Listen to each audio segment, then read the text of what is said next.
സമ്മേളന കാലത്ത് തുടങ്ങിയ പണി CPM-ന് അവസാനിച്ചിട്ടേയില്ല. റോഡ് കെട്ടിയടച്ച് സമ്മേളനവും സമരവും നടത്തി പെട്ടിരിക്കുന്ന സഖാക്കൾക്കിതാ കനത്ത തിരിച്ചടി വീണ്ടും. MV ഗോവിന്ദൻ, ബിനോയ് വിശ്വം അടക്കമുള്ള നേതാക്കൾ നേരിട്ട് ഹാജരാകണമെന്ന ഹൈക്കോടതി. തിരുവനന്തപുരം വഞ്ചൂരിൽ റോഡ് കെട്ടിയടച്ച് CPM ഏരിയ സമ്മേളനം നടത്തിയ സംഭവത്തിലും സെക്രട്ടേറിയറ്റിന് മുന്നിൽ റോഡ് കെട്ടിയടച്ച് ജോയിന്റ് കൌൺസിൽ നടത്തിയ സമരത്തിലും നേതാക്കൾ നേരിട്ട് ഹാജരാകണമെന്ന് ഹൈക്കോടതി. റോഡ് തടസ്സപ്പെടുത്തി പാർട്ടി യോഗങ്ങളും സമരവും സംഘടിപ്പിച്ച നേതാക്കൾക്കെതിരെ കർശന നടപടിയുമായാണ് ഹൈക്കോടതി രംഗത്ത് വന്നിരിക്കുന്നത്. തിരുവനന്തപുരം വഞ്ചൂരിൽ റോഡ് കെട്ടിയടച്ച CPM ഏരിയ സമ്മേളനം നടത്തിയ സംഭവത്തിലും സെക്രട്ടേറിയറ്റിന് മുന്നിൽ റോഡ് കെട്ടിയടച്ച CPIയുടെ സംഘടനയായ ജോയിന്റ് കൌൺസിൽ നടത്തിയ സമരത്തിലും നേതാക്കൾ നേരിട്ട് ഹാജരാകണമെന്ന് ഹൈക്കോടതി വ്യക്തമാക്കിയിരിക്കുകയാണ്. കോടതിയലക്ഷ്യ ഹർജിയിലാണ് നേതാക്കളോട് നേരിട്ട് ഹാജരാകാൻ ഹൈക്കോടതി നിർദ്ദേശം നൽകിയത്.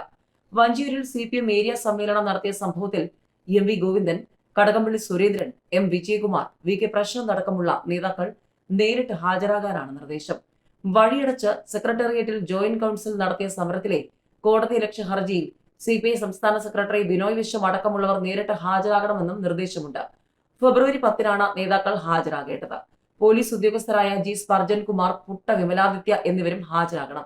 വഞ്ചൂരിൽ റോഡ് കെട്ടിയടച്ച സമ്മേളനം നടത്തിയ നടപടി കോടതി ലക്ഷ്യമാണെന്ന് പരാതിപ്പെട്ട് നൽകിയ ഹർജിയിലാണ് ഹൈക്കോടതിയുടെ ഇടപെടൽ. വഞ്ചൂരിൽ ഇത് പ്രതിഷേധത്തിന്റെ ഭാഗം പോലും ആയിരുന്നില്ലെന്നും സാധാരണ ഓഡിറ്റോറിയത്തിൽ നടത്തുന്ന പരിപാടിയായിരുന്നുവെന്നും കോടതി വിമർശിച്ചു. എല്ലാ ദിവസവും ഇത്തരം സംഭവങ്ങൾ ആവർത്തിക്കപ്പെടുകയാണെന്നും ചെറുതായി കാണാനാകില്ലെന്നും കോടതി കുറ്റപ്പെടുത്തി. കൊച്ചി കോർപ്പറേഷന് മുന്നിൽ DCC നടത്തിയ സമരവുമായി ബന്ധപ്പെട്ട DCC പ്രസിഡന്റ് മുഹമ്മദ് ഷിയാസിനോടും TJ വിനോദ് MLA-യോടും അന്നേ ദിവസം ഹാജരാകാനും കോടതി ഉത്തരവിട്ടിട്ടുണ്ട്.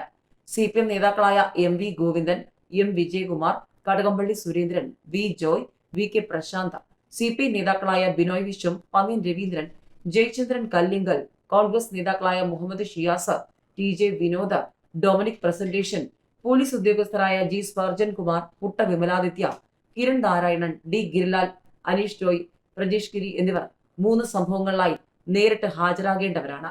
CPM-നുള്ള ചോദ്യങ്ങൾ അവസാനിക്കുന്നേയില്ല. ചോദിച്ച സംഭാവന നൽകാത്തതിന് പെട്രോൾ പമ്പ് പൂട്ടിക്കാൻ ശ്രമം. CPM നേതാക്കൾക്കെതിരെ ആരോപണവുമായി പമ്പുടമ. CPM പ്രാദേശിക നേതാക്കൾ നിരന്തരമായി ഭീഷണിപ്പെടുത്തുന്നു എന്ന ആരോപണവുമായി പത്തനംതിട്ടയിലെ പെട്രോൾ പമ്പ് ഉടമ.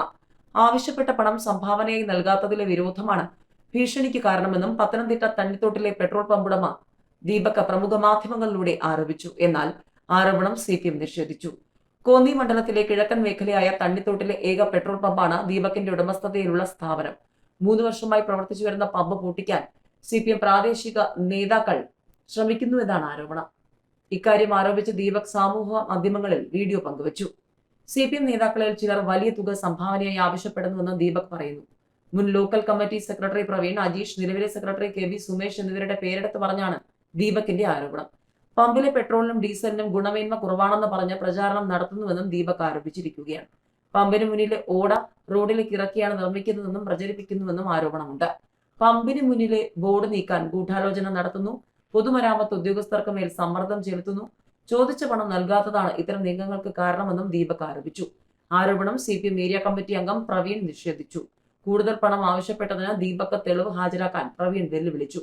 2500 രൂപയിൽ കൂടുതൽ പമ്പുടമയോട് ചോദിച്ചിട്ടില്ല. പമ്പുടമയുമായി മറ്റ് പ്രശ്നങ്ങളില്ല. പല ദിവസങ്ങളിലായി പമ്പിൽ പെട്രോളും ഡീസലും ഉണ്ടാകാറില്ല. ഇതിനെതിരെ ആളുകൾ സ്വാഭാവികമായി പ്രതികരിക്കാറുണ്ടെന്നും പ്രവീൺ പറഞ്ഞു. CPM വിപ്പ് ലംഘിച്ച് വിമതനായി മത്സരിച്ചു. തോട്ടപ്പുഴശ്ശേരി പഞ്ചായത്തിൽ കൃഷ്ണകുമാർ പ്രസിഡന്റ്. തോട്ടപ്പുഴശ്ശേരി പഞ്ചായത്തിൽ CPM വിപ്പ് ലംഘിച്ച് മത്സരിച്ച വിമതൻ കൃഷ്ണകുമാർ പ്രസിഡന്റായി തിരഞ്ഞെടുക്കപ്പെട്ടു. CPM നേതൃത്വത്തോട് ഇടഞ്ഞു നിൽക്കുന്ന 4 വിമത അംഗങ്ങളും കോൺഗ്രസിന്റെ 3 അംഗങ്ങളും CPM വിമതന് വോട്ട് ചെയ്തു. CPM-ന്റെ ഔദ്യോഗിക സ്ഥാനാർത്ഥിക്ക് 3 വോട്ട് മാത്രമാണ് ലഭിച്ചത്. BJP സ്ഥാനാർത്ഥിക്ക് 3 വോട്ടും ലഭിച്ചു. പെരിയ കേസിൽ 4 പേർ ജയിലിൽ നിന്നിറങ്ങി സ്വീകരിക്കാൻ നേതാക്കൾ. ഹൈക്കോടതി ശിക്ഷ മരവിപ്പിച്ച സാഹചര്യത്തിൽ പെരിയ ഇരട്ടക്കൊല കേസിലെ പ്രതികളായ ഉദുമ മുൻ MLA KV കുഞ്ഞിരാമൻ ഉൾപ്പെടെ 4 CPM നേതാക്കൾ ജയിലിൽ നിന്നിറങ്ങി. 20-ാം പ്രതി KV കുഞ്ഞിരാമന് പുറമെ 14-ാം പ്രതി K മണികണ്ഠൻ, 21-ാം പ്രതി രാഘവൻ വെളുത്തോളി, 22-ാം പ്രതി KV ഭാസ്കരൻ എന്നിവരാണ് വ്യാഴാഴ്ച രാവിലെ കണ്ണൂർ സെൻട്രൽ ജയിലിൽ നിന്നും ഇറങ്ങിയത്. ഇവരെ സ്വീകരിക്കാൻ കണ്ണൂർ, കാസർഗോഡ് ജില്ലകളിലെ CPM നേതാക്കൾ രാവിലെ തന്നെ ജയിലിന് മുന്നിൽ എത്തിയിരുന്നു. 4 പേരും മുഷ്ടി ചുരുട്ടി അഭിവാദ്യം ചെയ്ത് ജയിലിൽ നിന്നും പുറത്തു വന്നു. കാത്തിരുന്ന നേതാക്കളും പ്രതി അഭിവാദ്യം ചെയ്തു. എന്നാൽ മുദ്രാവാക്യം വിളികളോ പ്രകടനമോ ഉണ്ടായില്ല. CPM കാസർഗോഡ് ജില്ലാ സെക്രട്ടറി MV ബാലകൃഷ്ണൻ ഇവരെ മാലയിട്ട് സ്വീകരിച്ചു. ജയിലിന് മുന്നിൽ കാത്തുനിന്ന മാധ്യമങ്ങളോട് സംസാരിച്ച ശേഷം 9:40 കാസർഗോഡേക്ക് യാത്ര തിരിച്ചു. ജയിൽ പരിസരത്ത് പോലീസ് സുരക്ഷ ഒരുക്കിയിരുന്നു. എം രാജഗോപാലൻ MLA, CPM സംസ്ഥാന കമ്മിറ്റി അംഗവും ജയിൽ ഉപദേശക സമിതി അംഗവുമായ P. ജയരാജൻ, കണ്ണൂർ ജില്ലാ സെക്രട്ടറി MV ജയരാജൻ, സംസ്ഥാന കമ്മിറ്റി അംഗം KP സതീഷ് ചന്ദ്രൻ, VK രാജൻ, മധു മുതിയക്കാൽ, K. രാജ്മോഹൻ, PK നിഷാന്ത് എന്നിവർ ജയിലിന് മുന്നിലെത്തിയിരുന്നു. എന്നാൽ പാർട്ടി തീരുമാനത്തിന്റെ അടിസ്ഥാനത്തിൽ പ്രവർത്തകർ എത്തിയിരുന്നില്ല. യൂത്ത് കോൺഗ്രസ് പ്രവർത്തകരായ ശരത്ലാലും കൃപേഷും കൊല്ലപ്പെട്ട കേസിൽ 4 പേരെയും 5 വർഷം തടവിന് ശിക്ഷിച്ച CBI കോടതി വിധി ഹൈക്കോടതിയാണ് കഴിഞ്ഞ ദിവസം മരവിപ്പിച്ചത്. ഇരട്ട ജീവപര്യന്തം തടവിന് വിധിക്കപ്പെട്ട 10 പേർ ജയിലിൽ തുടരുകയാണ്. CPM-നെതിരായി കെട്ടിപ്പൊക്കിയ നുണയുടെ കോട്ടയാണ് ഹൈക്കോടതി ഡിവിഷൻ ബെഞ്ചിന്റെ വിധിയുടെ തകർന്നതെന്ന് KV കുഞ്ഞിരാമൻ പറഞ്ഞു. കൊലപാതകത്തിൽ ഗൂഢാലോചന ഉണ്ടായില്ല. കേസിൽപ്പെടുത്തിയത് പാർട്ടി നേതാക്കളായതുകൊണ്ട് മാത്രമാണ്. തങ്ങൾ നിരപരാധികളാണെന്നും CPM-നെതിരെയുള്ള രാഷ്ട്രീയ ഗൂഢാലോചനയുടെ ഭാഗമായിട്ടാണ് പ്രതി ചേർക്കപ്പെട്ടതെന്ന് ഉറച്ചു വിശ്വസിക്കുന്നു. ജയിൽ മോചനത്തിനായി എല്ലാ പിന്തുണയും സാഹചര്യവും ഒരുക്കുന്നത് CPM നേതാക്കളും പ്രവർത്തകരുമാണ്. കേസിൽ പ്രതി ചേർത്ത് കുറ്റക്കാരാണെന്ന് പറഞ്ഞപ്പോഴും അർഹിക്കാത്ത ശിക്ഷ നൽകിയപ്പോഴും ഒരു തരത്തിലും മാധ്യമങ്ങളോട് പ്രതികരിച്ചില്ല. കാരണം നീതിന്യായ വ്യവസ്ഥയിലുള്ള വിശ്വാസവും നീതി ലഭിക്കുമെന്ന പ്രതീക്ഷയുമായിരുന്നുവെന്നും അദ്ദേഹം പറഞ്ഞു. പെരിയ കേസിൽ ജയിലിലുള്ള മറ്റു പ്രതികൾക്ക് വേണ്ടിയും നിയമ പോരാട്ടം തുടരുമെന്ന് CPM കണ്ണൂർ ജില്ലാ സെക്രട്ടറി MV ജയരാജൻ പറഞ്ഞു. പൂർണ്ണമായും കള്ളക്കേസാണിത്. CPM-നെ വേട്ടയാടുന്നവർക്കും വലതുപക്ഷ മാധ്യമങ്ങൾക്കുമുള്ള തിരിച്ചടിയാണിത്. നിയമവും നീതിവ്യവസ്ഥയും മാനിച്ച തെളിവുകളും വസ്തുതകളും ഹൈക്കോടതിയുടെ മുന്നിൽ അവതരിപ്പിക്കാൻ സാധിച്ചതാണ് വിധിയുടെ അടിസ്ഥാനം. നീതിയിലുള്ള വിശ്വാസം അരക്കിട്ടുറപ്പിക്കാൻ കഴിയുന്നതാണ് 4 നേതാക്കളെ വിട്ടയച്ച നടപടിയെന്നും അദ്ദേഹം പറഞ്ഞു.